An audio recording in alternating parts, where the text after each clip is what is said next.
And we're back. Again, thanks for coming to the Critics Clinic to get your prescriptions for all things movie and entertainment. I'm here to do a reaction video on the trailer that just came out for Fantastic Four: First Steps. This is my first reaction video, so let me know what you think. I'm just gonna kind of break it down as I saw it. I've seen it a couple of times.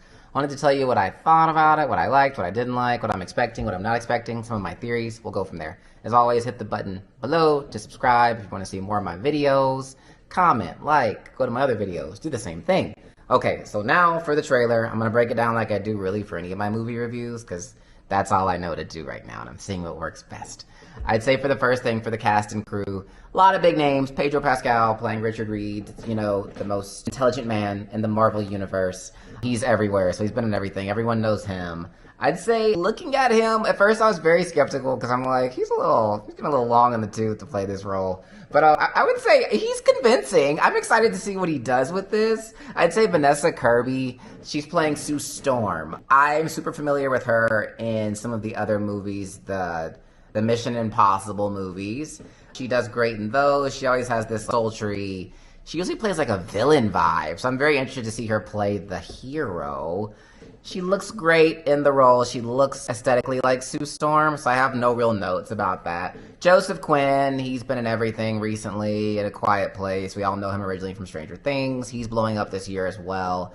Him playing the Human Torch. I don't know, I'd say the special effects look really good, showing him being the Flame, the Human Torch. I think he does a good job, and the way he looks, again, not a lot with the acting yet. Interesting to note, we didn't yet see Julia Garner, so I'm interested to see her Silver Surfer, how she's going to look, how they're going to present her, so I'm interested to really see that. Lastly, The Thing.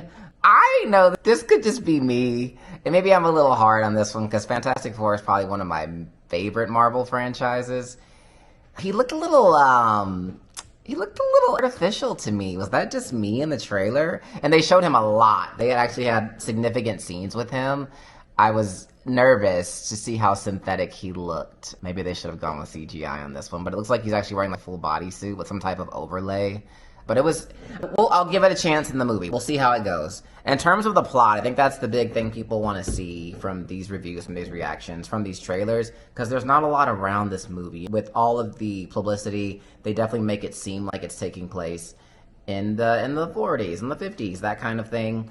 I'm trying to figure out from the trailer if it's more of like an anachronistic society, just meaning it's modern day, but there's a lot of like old-timey things that are out of place, like the cars, like the outfits, because obviously they're in a kitchen and they're interacting with a fully functioning robot, which we don't even have now.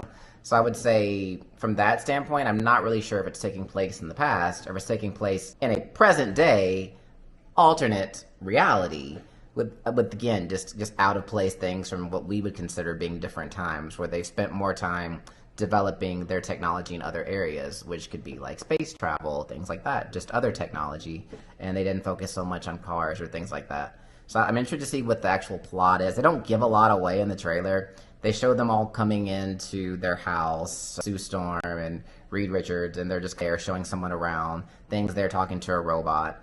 They're cooking food, they're going around the city, they show them using their powers. Obviously, in this movie, they're an established set of heroes. It's interesting to note they don't show any other heroes. So I wonder, in this society, are they the only heroes? Again, kind of furthering my idea that this is an alternate reality where only they exist.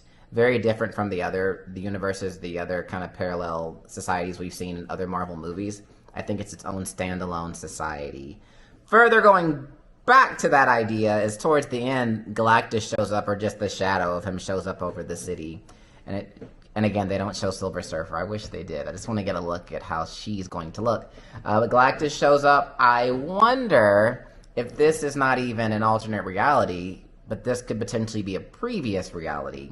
Because Galactus is actually an entity that is left over from a previous galaxy that no longer exists, and he was brought into our galaxy. And I just wonder if this story is setting that up to get Galactus into our galaxy, and in doing so, he brings in the Fantastic Four into our society, into our galaxy, and that's how they exist without anyone actually knowing who they are in our universe, but they've very much existed in that universe. That's just a very off the wall theory. I don't know if it's going to be true, because again, I can't really understand how else they would explain this, this super phenomenal, super powerful family exists, and then you fast forward 50, 60 years, no one knows who they are in our current Marvel movies. So I'm pretty sure it's an alternate universe. I'm actually going to go out and say it's an alternate galaxy. We'll see what happens when the movie comes out. If I'm right, someone owes me a dinner. But we'll go from there with that. Those are kind of my biggest takes, what I got from the trailer. I'm very interested to see this movie in terms of the music. I enjoyed the song that they played. I thought it was a good song. Got me hyped for the movie. I'm excited about it. For the production, like I said, I talked about Thing's costume. Not super excited about that. But the Torch, actually his costume, his CGI looked really good. It looked very believable. It looked like he was on fire. I appreciated that. They showed some of Sue Storm's ability. She did a little magnetic force field type thing. They showed her go invisible for a second. Interested to note, they didn't show a lot of Reed Richards being able to stretch. I actually wanted to see how he looked doing that. They didn't really show it. So that was a bit of a letdown. But the other special effects look really good. Again, I want to see Silver Surfer's outfit, how she moves around. I want to see Galactus in the flesh. They just showed his shadow. So I would say, overall, the production I'm excited for. It looks like they put some money into this one. Marvel's back. Overall, how do I feel about this movie? Am I excited after seeing the trailer?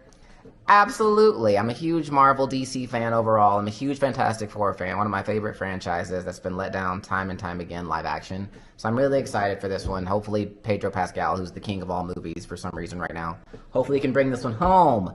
Tell me what you think in the comments. Tell me what I missed from the trailer, any little tidbits, any Easter eggs that you may have caught. I'd love to hear your guys' theories, because there's a lot going on after this trailer. There's a lot more questions than answers after this trailer. So let me know.